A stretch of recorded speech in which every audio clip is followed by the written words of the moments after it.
អាវុធហាត់ខាតសៀមរាបអំពីវនីវដល់មហាជនសូមកុំឆាប់ទុកចិត្តអ្នកមិនស្គាល់គ្នាច្បាស់លាស់រហូតដល់ខ្លួនបាត់បង់ទ្រព្យសម្បត្តិមានតម្លៃ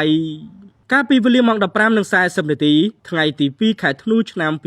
2025កម្លាំងការិយាល័យជំនាញអាវុធហត្ថខេត្តសៀមរាបបានទទួលពាក្យបណ្ដឹងពីជនរងគ្រោះជាម្ចាស់រថយន្តទីលំនៅក្រុងបៃលិនខេត្តបៃលិនក្រោយពីទទួលបានដំណឹងភ្លាមកម្លាំងការិយាល័យជំនាញអាវុធហត្ថខេត្តសៀមរាបបានឃាត់ខ្លួនអ្នកជួសរថយន្តនិងបកពួកចំនួន 3 នាក់ទៀតដែលពាក់ព័ន្ធករណីរំលោភលើទំនុកចិត្តនិងក្លែងបន្លំឯកសារសាធារណៈស្ថិតនៅចំណុចភូមិកក្រាញ់សង្កាត់សៀមរាបក្រុងសៀមរាបខេត្តសៀមរាបវត្ថុតាំងរួមមានរថយន្តមួយគ្រឿង Toyota Prius ផលិតឆ្នាំ 2010 ពណ៌